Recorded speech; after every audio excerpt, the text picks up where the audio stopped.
Hi guys, and welcome back to another 20-minute Tuesday with me, Russ Jones, here at Body Fix Golf. Today's workout, once again, is going to be just your body, a bottle of water, and a mat. Okay, so as always, before any workout, we need to warm and prepare the body, whether that's first thing in the morning, late in the day, using it as a warm-up for the golf round. We're going to get you on the floor to start off with. We're going to look at the hips. So join me down here. Support my head, tuck my hips and my knees up. I'm going to use my top hand to just cup my pelvis, just to make sure there's no excessive movement in my lower back and my pelvis, and just simply raise the top knee up and down like so. And I'm going to feel that working and warming up the hip, particularly the external hip rotators through the buttocks there. And just nice and easy, nice and smooth.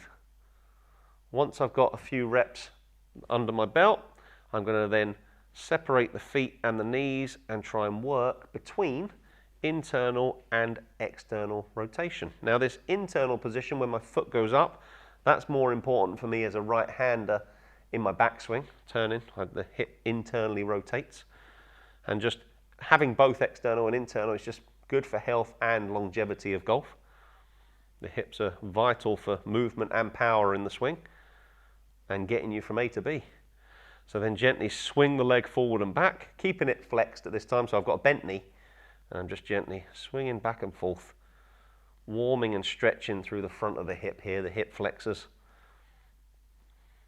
Now make sure you don't overdo it going back. And now I want to bring a bit of hamstring into place. As I bring the knee up, I'm just going to extend that leg out, just like I'm kicking a football. Nothing crazy. Just warming the tissue, warming the knee and feeling a good stretch down the hamstring and the calf there. And I can feel that really getting warm as this leg's been in the air. So let's relax that down. Next, I'm going to go for my open books. Some of you may prefer, when you do these open book stretches, for something to support your head. I prefer to keep it freestyle and then let my head drop to the floor as I open. So we're just nice and smooth. Open up the body, get some rotation through the upper back. Warm up the chest and the shoulders.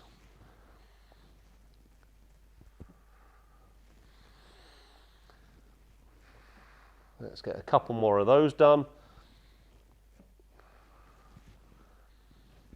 And then we'll bring that to the other side. So I'll get on my other hip, other end of my mat, support my head, feet together, hips tucked, knees tucked, cup the pelvis and just gently knee up, knee down. So clamshells, this exercise, is what these are called. Like I said before, working on rotation of hips is vital for health and performance in golf. Tight hips can cause some faulty movement, swing characteristics where you're trying to get around the problem, and just above the hips is the lower back, which is usually a victim of many issues. So then let's separate the feet and just gently rock. And you straight away, now you've got the leg airborne and you're taking the weight of the leg there, you can feel how much more warm the hip gets. Doesn't take much to warm these joints up. So now I'll start doing my swings, just gently forward and back with a bent leg.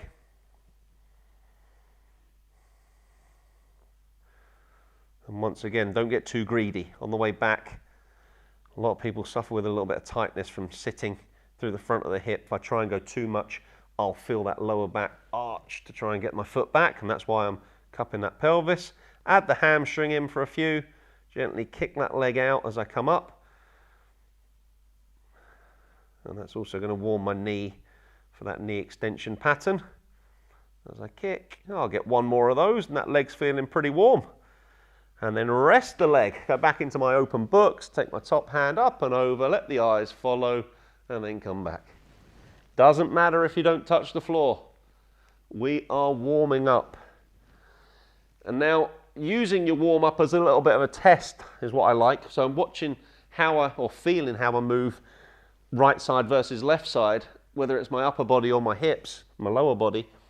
If you find something is particularly tight, then you can go back at another time, search the videos, and I'll give you some fixes on how to improve either the upper back, the shoulders, the hips, whatever it is. But just make a note, make a mental note, store it in there, And then one more of those. Next, I go to all fours.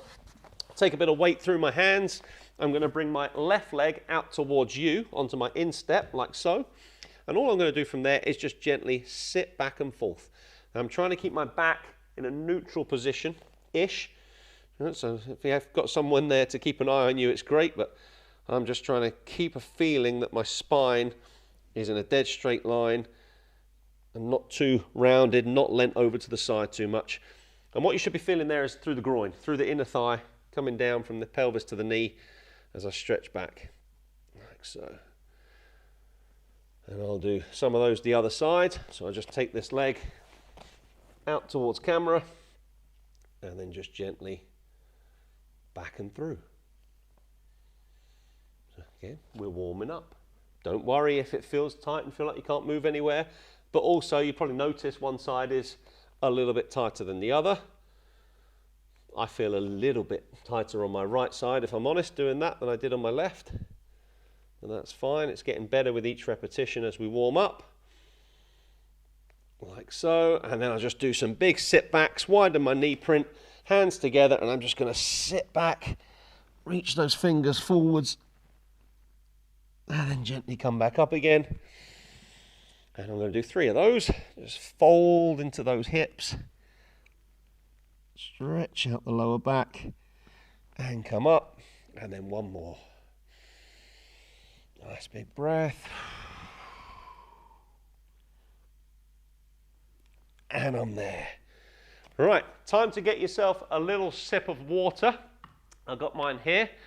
We're going to give you a 15-second warning, and then we're going to start our workout.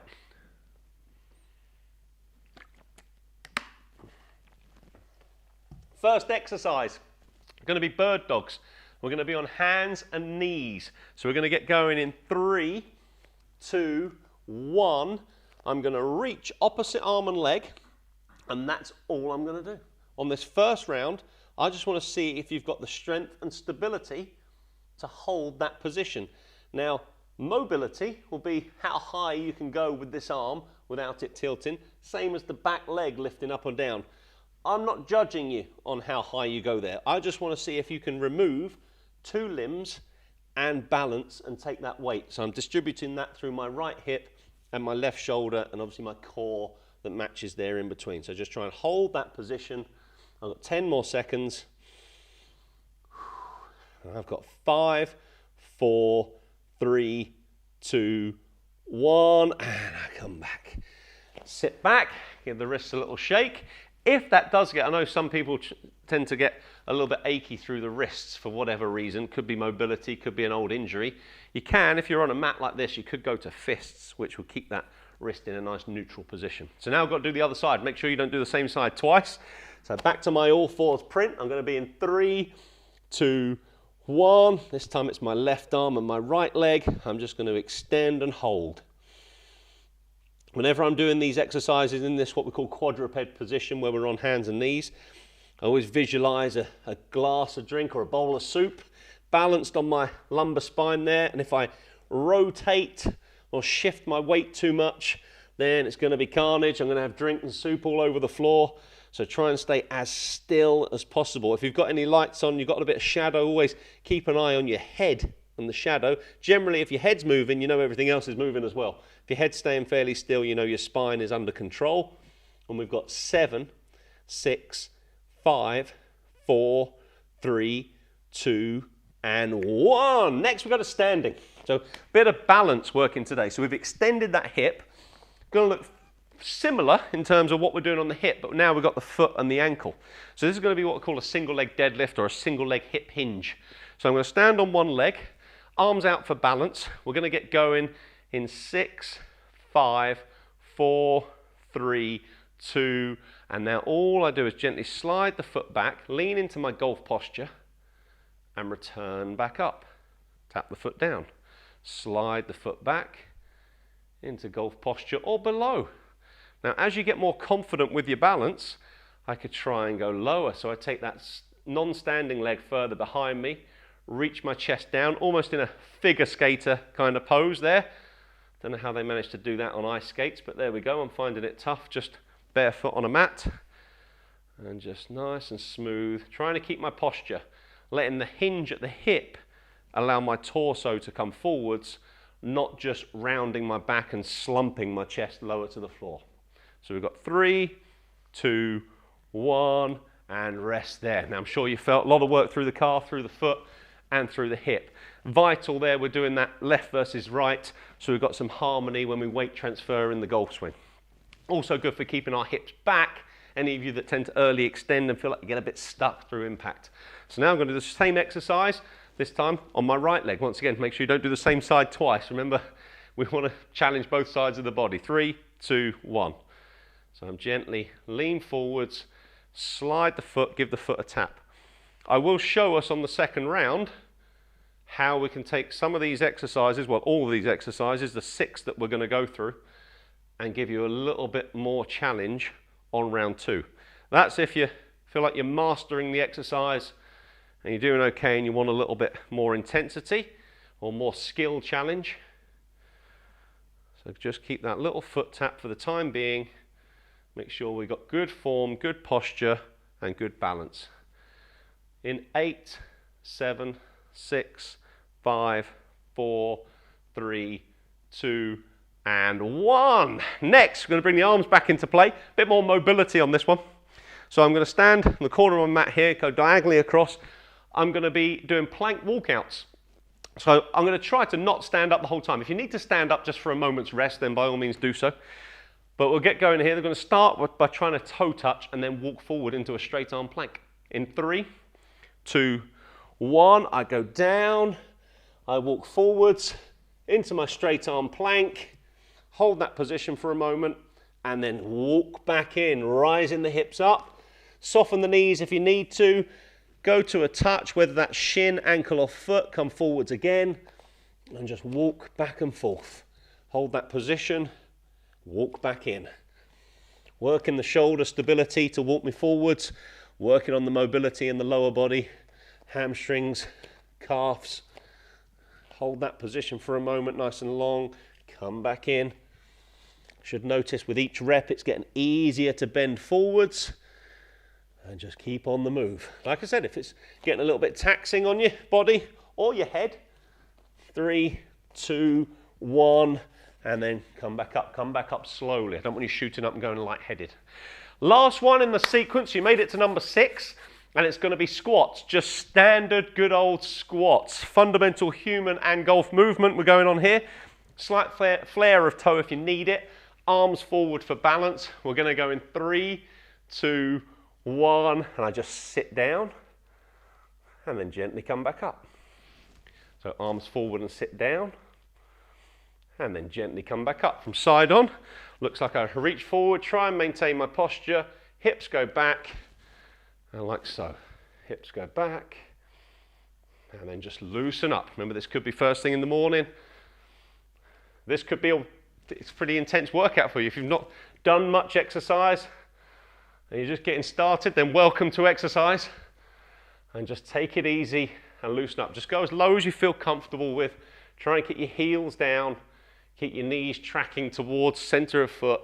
In 4, 3, 2, 1. There you go. You made it through your first round. Time to take on some more water.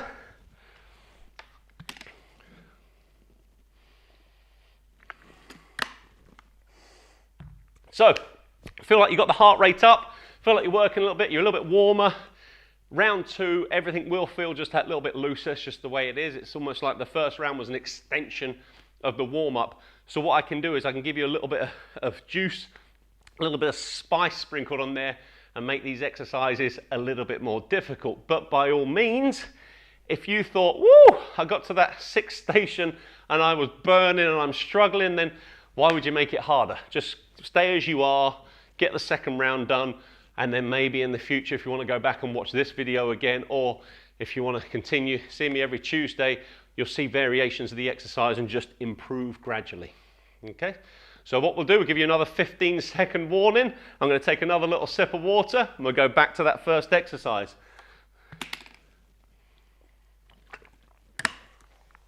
So with the bird dog, as it's called, I didn't name the exercise. I think some people call it a Superman, opposite arm and leg. Harder than staying still is actually controlling movement. So in 3, 2, 1, opposite arm and leg, can I fold in and out under control? So I know I said controlling movement. This is not controlling movement. This is just moving around crazily. So try and control how you fold back in and reach the arm and leg. So now I'm a bit warmer than I was in round 1. I feel like I can really extend those tissues and stretch through the armpit, and also extend that back leg, kick that leg back a little bit more, and feel that stretch through the hamstring. So we've got 6, 5, 4, 3, 2, 1, and have a little rest. Again, come back, give the arms a little shake. So you should have felt like your core had to work harder. The arm I'm weight bearing on there is under more stress with that movement, so I felt that more through the shoulder, through the tricep. And again, if you did feel it through the wrist, fists is an option, or just going back to static. So we've got the other side to do. In 5, 4, 3, 2, 1. Extend, fold, extend, fold, extend. Don't forget to breathe. That's key. I don't want you get into station 3 and passing out. Keep that solid, consistent supply of oxygen through those muscles. Also thinking about my head. Again, don't forget heads. Heads get easily lost when it comes to any type of plank or core exercise. The head is attached to the spine. At least it was when we started the workout. So keep it in a nice neutral long neck position. Nearly there, folks. We've got 7, 6, 5, 4, 3, 2, and 1. Okay, next we go back up to single leg. Here's how to make single leg balance hip hinge harder, like we need to. I know it's a difficult exercise, but instead of having my arms for balance, I'm going to put fingers behind my ears, and instead of tapping the foot down each time, I'm going to see how many I can do without touching the floor. So I'm going to go in 5, 4, 3, 2, 1, and then I hinge. So by fingers behind my ears, it's reminding me to keep my posture a little bit better. If you are standing on a mat, as I am, you'll notice the mat underfoot squishes a little bit. That's actually adding more challenge to the exercise. So if you are having a bit of a tough time balancing, then I would always recommend you do this on a hard surface. A laminate floor, wooden floor, it's just going to be able to grip the foot better. If you're doing this in footwear, you might also notice you're having a bit of a tougher time. So barefoot is always a better way to improve your balance and your sensory perception on the sole of the foot. 3, 2, 1, and rest. So if I'm wearing shoes, whichever shoe you're wearing, there's going to be that little buffer between what your foot and your nerves of the sole of the foot can feel happening. So we should be able to use those toes to grip a little bit like we used to way back when. So doing it barefoot is always better, firm surface, better than a mat. So fingertips behind ears, 3, 2, 1, and off I go. I gently hinge and then come back up. So nice and smooth. Thinking about the foot pressure. And I just have a little swing of my knee through, just a little counterweight, just helps me when I come all the way back up to that vertical position. Don't rush. Nobody is counting their reps. Oops, lost my balance a little bit there. Focus. Nobody's counting. We're looking for form. Keep that line. Only go as low as what you feel you can do. 8, 7, 6, 5, 4, 3, 2, and 1. Right. Last round of walkouts. All I'm going to do here is extend my body a little bit by dropping my hips a fraction on the way down and then not come in quite as far. So there's always more pressure on my arms. So it's more of an arm workout. If you need to come in and stand up and give the arms a rest, then go ahead and do it. So we're going to go in 5, 4, 3, 2, 1. So I'm forwards. And then as I get out, I'm going to look forwards, stretch, come back in. Don't come in as far. Try and get my legs straightish. and forwards again. So I've got less recovery time between repetitions, which is going to work my triceps and my shoulders harder. See if I can get my heels down and forwards again, which means the 45 seconds is going to be more dense, more repetitions in that time. That's what's making it a little bit harder, but I'm still getting all that lovely mobility with each rep as I go in back towards the feet and try and push the heels down and raise the hips up. In 3, 2, 1, and then we're up. Right, last one of squats. Here's how I'm going to make the squats harder. If it was already difficult, if you're having a tough time, or you need to maybe put a chair behind you as a bit of feedback to tap your buttocks onto, then I'm all for it. But if you want to make the squat harder, I'm not going to fully come up. So it's going to, all the joys of the mobility, but more burn. 3, 2, 1, I squat, and then I'm only going to come up about halfway. So there's always going to be a bit of tension on my leg muscles. But I'm getting all the mobility on the way down, I'm getting to open up my hips, but I'm not coming up fully. Unless you get to about now, you think, oh, they're burning. You come all the way up, and then go back in. Maybe do 1 or 2, where you do the half ones, and then come back up again. And then back in. 1 or 2, and then up. We've got 10 more seconds. Stay with it, team. Legs burning. We got 5, 4, 3, 2, and 1. Well done. Get yourself another drink. So there we go. Hope you enjoyed that workout there. Another 20-minute Tuesday in the bank. Hopefully you found some of the progressions and the information useful. Go at your own pace. No one else is judging you, giving you this information so you can tailor it to yourself. Push yourself if you need to, but always come back. And then we'll see you next week. Give me some likes, hit that bell, subscribe, swing hard, stay healthy.